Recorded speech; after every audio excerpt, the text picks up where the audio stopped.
4 skills that make introverts better at selling than extroverts. As an introvert, you've got natural, God-given skills and abilities that make you brilliant in sales, naturally. The problem is that those skills that I'm about to mention, they're not obvious. In fact, in our world today, those skills are devalued. They're not seen as important as other skills. A lot of the books that you read on sales today are written by extroverts. And because of that, the skills that I'm about to share with you are devalued. They're not really talked about very highly, but I think they're some of the most important skills in the sales process. So if you've got an important pitch or presentation or client meeting coming up and you're feeling just a little bit anxious or overwhelmed, just remember these 4 things that you've got naturally in you and you'll be totally fine.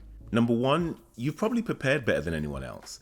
Don't take that for granted because most people don't do that. You think that people do their research and they go into client meetings fully prepared with all their facts and figures. And the reality is they don't, right? People try and wing it.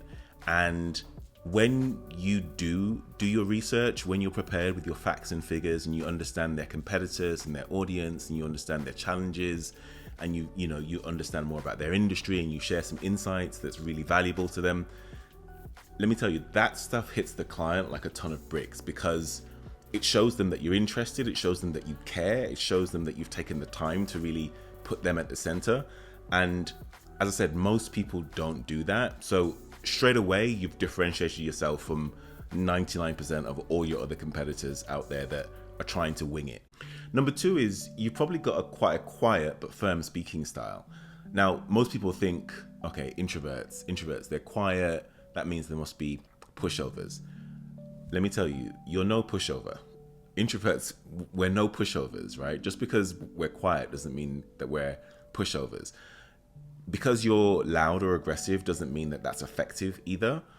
In today's business environment, that sort of style might have worked 30 or 40 years ago, like in the 70s or 80s. But today, that sort of style is going to put off more clients than it attracts.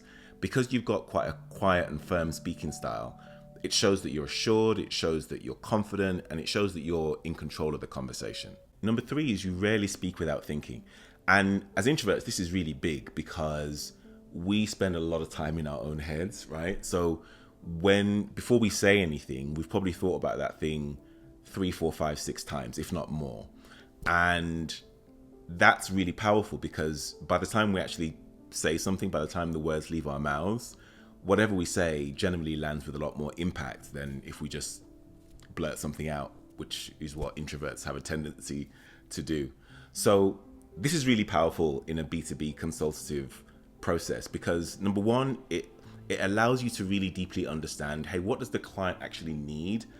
What are they actually saying? Both verbal and non-verbal communication. Whenever someone speaks, it's the words that they're saying, but it's actually their body language and how they're saying what they're saying.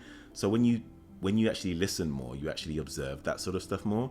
Number 2, it makes you look as though you're more self-assured and it makes you look as though you're more in control of the conversation. And when you control the conversation, you control the sale.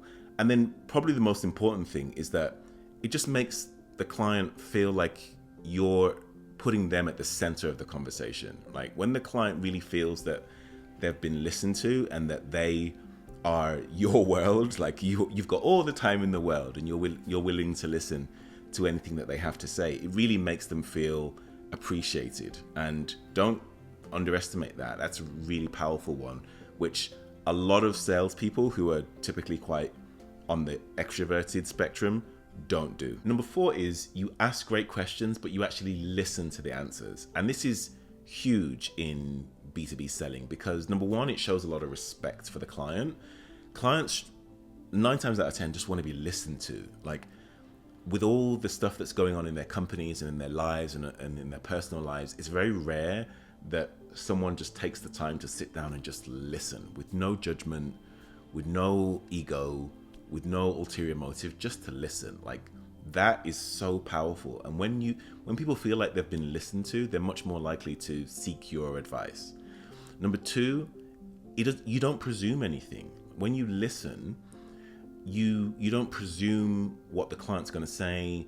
You don't presume what the challenges are. You don't presume what the competition's like. You just wait for the answer. And a lot of bad salespeople, before the client has even finished their sentence, they've already diagnosed what the challenge is and they've already offered a solution, right?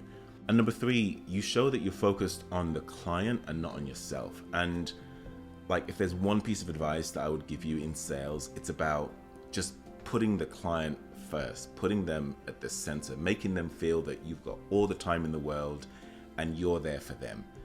Once they feel that you are putting them first and they are the center of your world, then they're much more open to listening to your ideas. They're much more open to hearing what you have to say, but they have to feel that. And, you know, people can smell that a mile away if it's disingenuous or it's not real. If you're a founder and an introvert, follow and subscribe for more tips on how to sell with confidence.